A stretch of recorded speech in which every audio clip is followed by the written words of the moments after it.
First story. Delusional father dates OP's ex after her mom died. Repeatedly chose his new girlfriend over her. Allowed her to bully OP. Allowed her to announce her pregnancy at OP's wedding, where she claimed herself as OP's stepmother. And now the father is wondering why OP went in sea with him. I 51M have been dating my girlfriend Millie for just over 6 months. My wife died 4 years ago. And this is my longest relationship since. However, my daughter Bianca 21F disapproved. She has a lot of issues with me and Millie, but the main ones are the way we met through a website, and that I moved Millie into our house fairly quickly after 3 months. In my defense, losing my wife much earlier than I had ever imagined really taught me to seize and enjoy each moment. And it just felt right to both of us to have Millie there with me permanently. 2 months ago, Bianca and Millie got in a dispute over our spare room, which Bianca uses as a music space. But Millie wanted to convert into a shooting space for social media, which is her job. I took Millie's side since she's going to be here longer term. So Bianca sped up her plans to move out to the next week, and asked that I warn her if Millie's going to be present at any event or visit. Anyway, last week I thought it would be nice to treat Millie for her birthday. And she asked for a shopping trip and dinner out, which I was happy to do. The issue is she specifically asked to go to a restaurant where Bianca works as a waitress, since it's known as one of the most exclusive and classy places in our town. I knew Bianca was working that day, but I figured it would be alright since it's a large restaurant and a special occasion. When we arrived, we were given another server, so I thought everything was okay.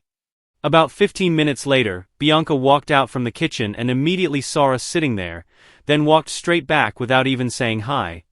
She kept passing the table and silently glaring daggers at Millie, which was just unnecessary when Millie tried to be polite. Millie then asked Bianca for the bill because she was the nearest waitress, and Bianca slapped it down on the table wordlessly, and then sent another waitress to see us out. Later I called her and asked why she had behaved like a child. Bianca said that I and Millie had been deliberately flirting to upset her, which is untrue. The most that happened was a couple of kisses and a bit of footsie giggling. Bianca also claims that when I briefly left to use the toilet, Millie called her over and told her not to contact me for the next few days as we would be too busy engaging in private activities. I find it hard to believe Bianca because Millie has made an effort to bond with her through organizing girly activities, among other things, while Bianca has a history of manipulating others to get her way. Bianca then told me she wants no contact with Millie or with me apart from at family gatherings. My family is split over the issue, and my ex-wife's sister called to cuss me out for neglecting Bianca, who is still grieving her mother. AITA. I understand that Bianca and Millie have their issues and Bianca misses her mother. But Bianca was at work, and I think she should have been more professional. OP's daughter posts the following. Hey everyone. This is Bianca talking. After I saw the Twitter thread made with Dad's post, my roommate encouraged me to make an account to at least try to defend myself.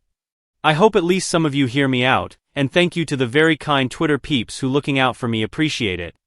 Guys, and I'm fine. What my dad says has grains of truth but is so far from the full story it's basically bull SHT. My mum did die when I was 17, and I and Dad were actually very close. He started dating again a couple of years after she died, and I was always very supportive until Millie came along. Regardless of what Dad says, Millie and I had an emotional relationship lasting several months, which ended in a massive bust-up and us losing contact, and he was aware of this when I told him I recognized her. He brushed it aside and told me I would get used to it, and we would be introduced gradually. I was stupid and believed his SHT. He moved her into the house without asking me, while I was visiting Mum's family for the week. She did not try to bond with me. She used our shopping days and trips as an excuse to get money off Dad for herself. She cried and begged Dad until he got rid of my music room and he fell for it. I asked them not to be intimate when I was around because I was uncomfortable. They ignored me. Millie and Dad have since tried to contact me regularly and have shown up in unexpected places. They showed up at my church. They have apparently visited my work and asked my friends if I'm there. They have even tried messaging me to ask when I'm visiting Mum's grave, and I want them to join. They are despicable people who deserve to be cut off. I would love to hear Dad's explanation of why I'm manipulative. Until then, thank you to everyone looking out for me again, and just don't believe any of the crap in this thread. Other than the SHT about liking young women. That's probably true. OP has voted YTA. He also posted the same text on r/relationship_advice, minus the paragraph asking if he was the arsehole and was clowned on just as hard. Since the posts are pretty much identical, I will not include the latter post. Update. Editor compiler's note. For some reason, OP gave everyone initials instead of names in this one. For the sake of readability, I have given previously named individuals their names back, and given the daughter's wife the name Efru after a character from the Star Wars. The High Republic books. I 52M have a daughter, Bianca 23F, who got married last week to her wife, Efru 24F. They had been dating just under a year and decided to have an intimate wedding with me and about 20 other guests. Bianca does not get along with my fiancée Millie 29F. Bianca has had no contact at all with Millie, refuses to come to our house, and has had quite low contact with me for the last year or so because of an argument she had with Millie. As expected, Bianca did not invite Millie to the wedding but invited me as a guest. Millie said she did not mind if I went without her, which I thought was very gracious in the face of rudeness. However, we recently found out that Millie is a few weeks pregnant with our first child, and she has been anxious and having panic attacks all the way through her pregnancy. The morning of the wedding, I found Millie crying on the sofa and literally shaking. I asked what was wrong, and she said she felt very panicky and unsafe alone. I offered to stay home since she was so ill and I was worried about her. But she insisted I go to the wedding. I was too concerned to go without her, so I messaged Efru, informed her of the situation, and that Millie would be coming with me in case she had a medical emergency while I was away. Efru did not respond until we were already dressed up and halfway to the venue. Efru told us that Millie was not to set foot at the wedding, but at that point I had no other option, and I wanted to be there for Bianca.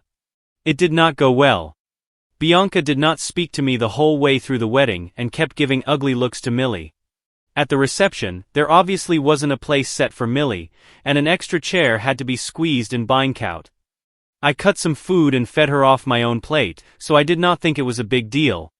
Efru came to me after dinner, said that Bianca was not doing a father-daughter dance with me, and gave me a list of complaints. She said she was disgusted by Milla's dress because it was red, and that Millie was wrong to introduce herself as stepmother to Bianca, and that Millie should not have mentioned her pregnancy at all.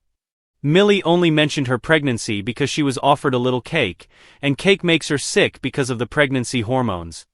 Efru told us to leave after dinner and I agreed, so I did not upset Bianca.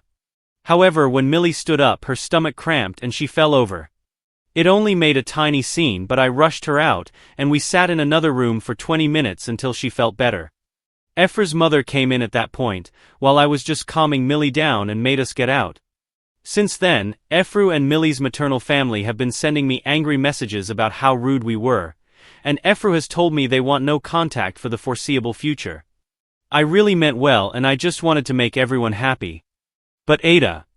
Second story. AITA for throwing my brother's prison trauma in his face to prove a point. My brother has always been an angry, hot-headed thug. Since he was a small kid, he showed violent behavior, idolized gangs, and would just generally be a prick to everyone. He's the kind of guy that goes on about respecting him and tries to intimidate everyone just because he can.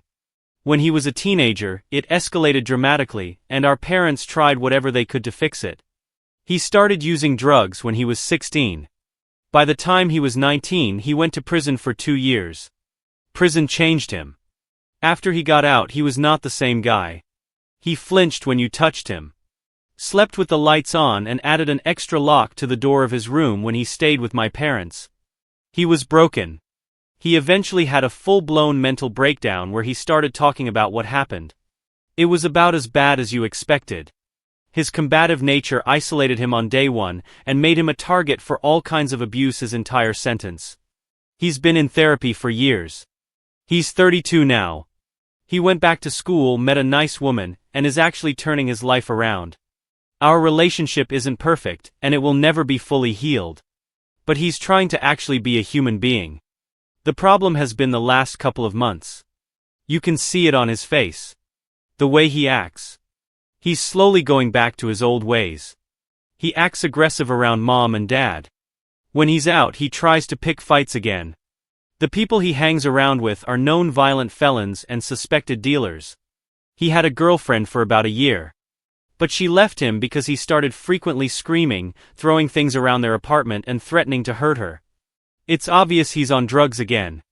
He's slowly unraveling and throwing away years of progress.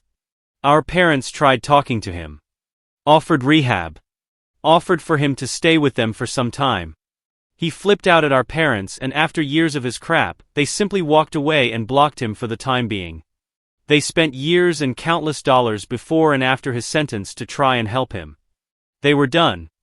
I tried talking to him.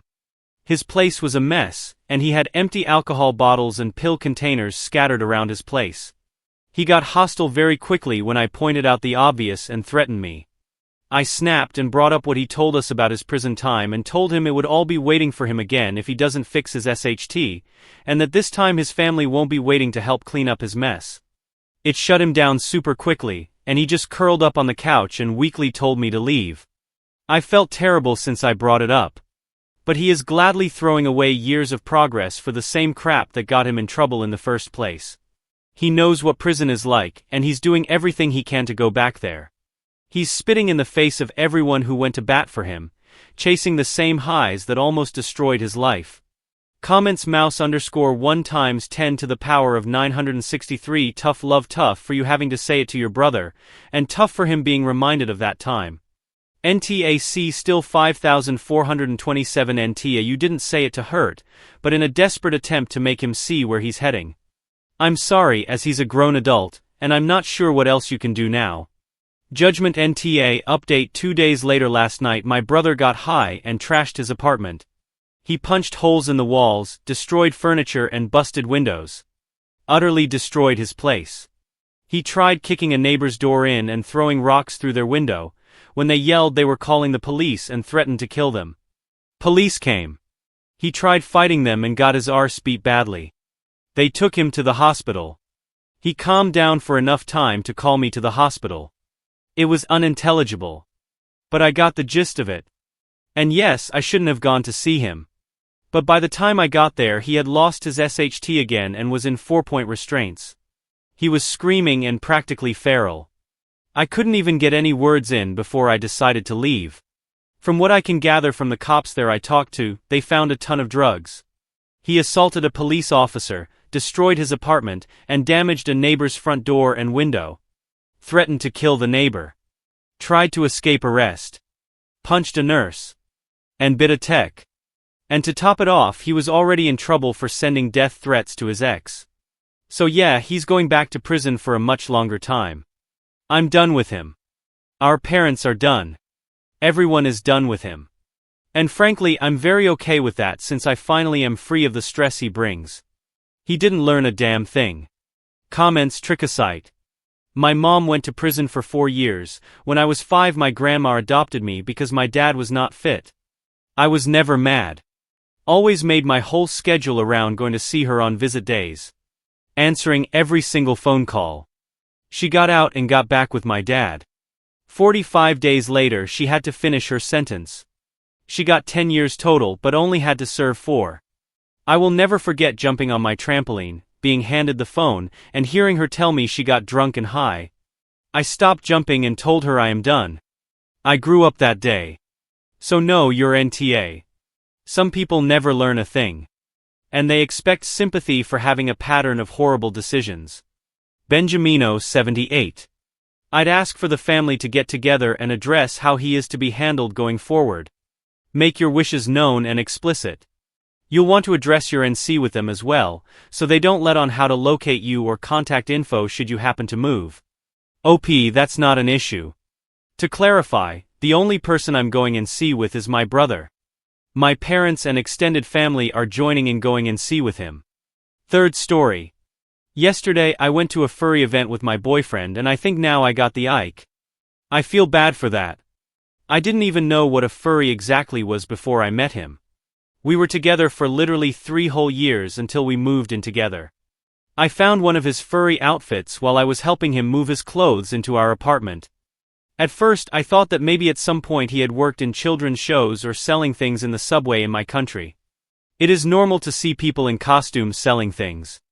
Then I also found a common foxtail and thought it was something kinky, but it's not. He got nervous and confessed to me that he is a furry. I looked at him like, WTF is a furry? Anyway, he explained to me that years ago he created his fursona, and it is a hobby that makes him feel at ease and happy. He said that he hid it from me because he was embarrassed and scared that I might leave him or laugh at him. He's a serious and professional man. Not the kind of person who would dress like that. I assured him that I wasn't going to leave him, and that I love him. That knowing my boyfriend uses a fox suit was the least attractive thing in the world. But I support his hobby. I didn't really think much about it. Did it seem weird to me? Yes, but at the time I thought I loved him so much that I was going to support him. It's just a hobby he does rarely. So it's not like he talks about that in our day-to-day. Neither is his way of being himself. He said he just likes to do the character and it's not something with a deep meaning. It's been a year since that, and he's invited me to a furry event for the first time. I've never gotten into furry events. I hadn't seen him wearing his suit either. He wears it very rarely because it's not my thing at all. But he invited me, really excited and shy. I couldn't refuse to go with him because I also wanted to go and see what it's like and know that world. But when we got there it was like, oh, this is getting real. When I saw him park the car and put on his suit, I didn't have a suit. So my face was totally visible when we got out of the car a few streets back. And I had to walk through the city center like that. I felt embarrassed, even if it's awful to say that. First we met his furry friends, who were waiting in a park for him. And I found out that Mai has a name that he uses when he's in character. They were nice.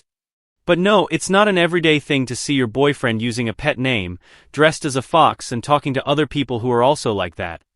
Although some didn't have a suit, just a tail or nothing. I felt embarrassed because people around obviously walked by and laughed or looked curiously. A few minutes later we finally went to the place of the event. And it wasn't that many people but a large group. Most of them without a suit and just wearing tails or just a mask. I know it's wrong to say it. But a lot of those people smelled musty, had long hair so greasy you could fry an egg on it, and were just weird people. Years ago I accompanied my sister to an otaku event. And it was 95% the same kind of people, like weird in the wrong way. I've never been in that kind of environment. My boyfriend isn't like that at all. He's attractive, smells good, has a normal life and work. And I don't think anyone would expect him to be a furry. So it was my first time seeing other furries in person besides him. At one point, some of them started playing at removing each other's tails. Some were doing choreographies and TikToks. And some of them like to do high jumps in for Not My BF. He was just walking around with me and just letting some people take pictures with him, and then did a TikTok with another person. You know what it's like to see your boyfriend do a choreo dressed as a blue fox, while asking you to call him by his furry name and pet his head. I do know it. And it was impossible for me not to change the way I see him. I didn't feel comfortable in the place. It bothered me a lot since there were some using harnesses in their suits. What is SXY about an animal? Some artist stands had furry art that was pretty explicit. My boyfriend dislikes that kind of art. For him, his fursona is a performance. So I just felt even weirder because they're animals, even if they call that a fursona. I felt weird, and since yesterday every time I see my boyfriend I can't help but think of him being part of those people and him dressed like that. I really love him. But I just feel like I got the ick, and I hate that because I always wanted to be the supportive girlfriend. But this is just too much. I don't want to talk about this with my boyfriend and make him feel ashamed of who he is and what he likes. I don't want to make him feel bad about my feelings. He's a great man. Really, the only time I felt tenderness yesterday was when he hugged me, thanking me for supporting him in this. I just feel like the worst person in the world. And the last thing I want is to hurt his heart. Even if his friends are too weird for me. I just hope I can get over this like feeling fast. But he's really happy and shows me pictures of the event. Telling me that we should go to another event together. And I just can't tell him that the last thing I want to do is go to one of those events again. I always supported him. I don't feel manipulated like some people say in the comments. I did want to go with him because I thought that maybe it was going to be fun. It wasn't. Edit. He's not into anything asexual. He told me that his character is a performative thing that he enjoys doing from time to time, but doesn't find it exciting or comfortable fetishizing a persona, because at the end of the day, he's just making a character. And then he told me that for him, it's like a person getting aroused by being dressed as Mickey for a play. He can't feel like that and finds it weird. We literally live together and share the PC. If he had strange movements, I would notice them. He goes to those events very occasionally because he doesn't like the more weird side of furry. I know he's not a pervert. And no, my intuition doesn't tell me that he is that. My intuition just tells me that the people at that event smelled funny, and that I don't want to set foot in that place again. Relevant comments. Commenter. I'm sorry this is happening to you. But I think you know that he belongs with his own kind. It's time to set that fox free back into the wild where he belongs. You can't domesticate a lot of them, unfortunately, no matter how hard you try. Up. My fox is in captivity for now. Commenter. Sorry. But I can't stop laughing, lol. Maybe one day you will laugh too. For God's sake, that's so funny. Up. At times everything that happened around me was bizarre and funny. But I couldn't laugh because they all took their characters really seriously. And I didn't want to be disrespectful. Commenter. Girly. I think it's time for a sit-down conversation. Tell him that you support his hobby, but you're not interested in taking part because it makes you personally uncomfortable. Not him, but the other people and the vibe. Hopefully he understands and you'll get over the weird memory. If the Ike sticks, though, unfortunately it is what it is and you're not compatible. But if he's as good as you say he is, I think you can probably get past this as long as you're not involved. Up. Yes, I think what stops me from doing it is that he told me that his previous girlfriends laughed at his hobby or criticized him, because he doesn't look like the kind of person who's into that. It was very difficult for him to show himself that way with me. I never really expected to be in this situation. And I don't know how to broach the subject without making him feel bad, because he just wants my support. Commenter. Doesn't most furry stuff involve sex between them? Isn't most of the sexual interaction between males? Is he bi? If he failed to disclose his kick to initially and hid it for 3 years, I think it's safe to assume there's more he may be withholding from you. You may be his link to normal. To me, it's like someone not disclosing they have a drug or alcohol habit, and hiding it for as long as they can.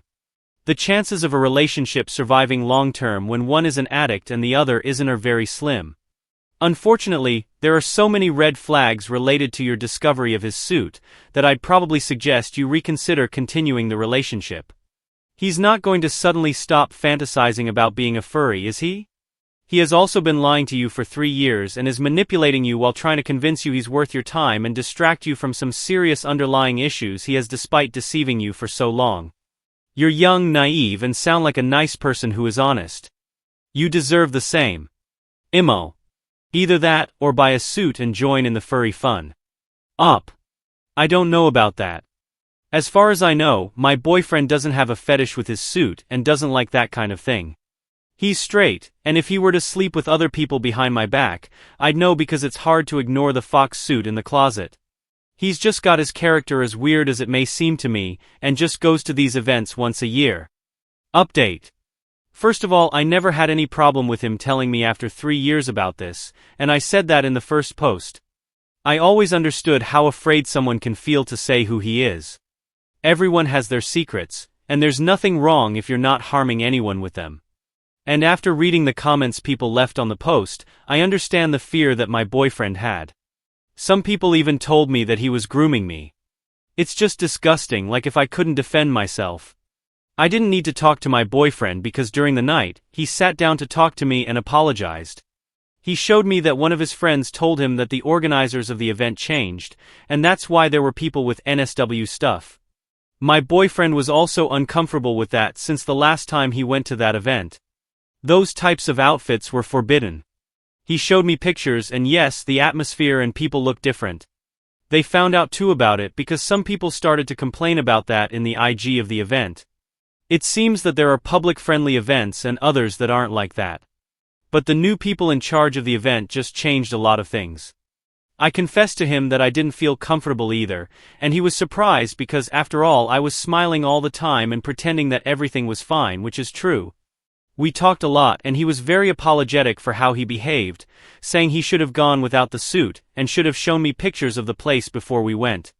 Honestly, I never showed him discomfort, and I was always with a fake smile, so I understand that he thought I was having a good time. My boyfriend just kept apologizing deeply. He said he didn't really know how to react since it was the first time he had taken someone so important to an event, so he behaved that way. He apologized for not thinking about how I might have felt, and I apologized for not communicating my feelings too. I received literally more than 100 messages and comments telling me that my boyfriend is a pervert. I don't know much about the furry world, so I was disturbed when some people started to leave comments talking about things I didn't know about them. I had never distrusted him before. We share a PC and I can use his cell phone whenever I want. But I am so stupid that it was difficult for me not to get carried away by more than 100 people telling me that I am dating a degenerate. I asked him if he doesn't really feel anything sexual by doing that. He never showed that, and from day one he made it clear to me that for him it's just a character. He doesn't even behave like an animal when he's in character. He wanted me to pat his head as a cute gesture. He was clearly upset that I didn't trust him, but he ended up giving me his cell phone so I could check whatever I wanted. It made me feel worse to see that his chat with his furry friends wasn't even too active since they all have busy lives. But they said that I'm really cool and they liked me. The rest of his stuff was just about his work and me. I feel really stupid for letting my head be filled with comments from sad strangers. But my boyfriend told me that he actually understands why I feel that way. It happened to him too. In the past he had a furry girlfriend, but she did have a fetish with that and that made him uncomfortable, so he ended the relationship. That's why my boyfriend doesn't furry women. He says that the vast majority are weird people who ruin the community. He doesn't see his character as his true self, and he doesn't identify with those who do. For him, it's quite a character like cosplaying, although he doesn't like anime or anything like that. So he prefers furry because he can do an original character. I said I was really sorry for thinking like that about him and told him about the post. He doesn't speak English, so I translated some things for him, except the people who left weird comments. I promised him to have better communication with him about everything. I never felt manipulated, he never pressured me to do anything. I wanted to try to be part of his world. And no, I'm not a poor victim who fell into the clutches of a beast.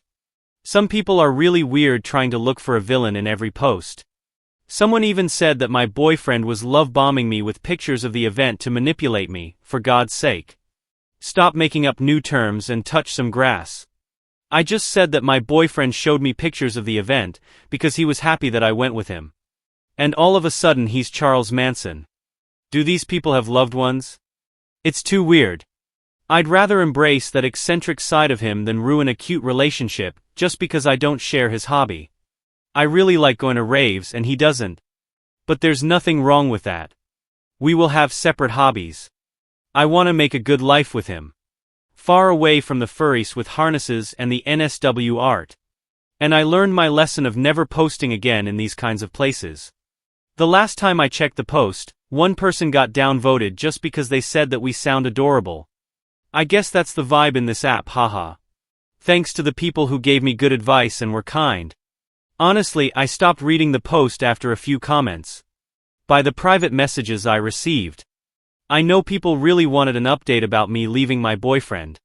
But no, I want to think that actually this made us stronger. I want to be a better girlfriend for him and gift him clothes for his character. PD. I guess the Ike was just the shock I had because we had S.X as usual. Why would I leave a hard-working, kind man who loves me devotedly just because he has a hobby that I can't relate to? The blue fox is still mine. And now I love him even more. Thank you for watching the video.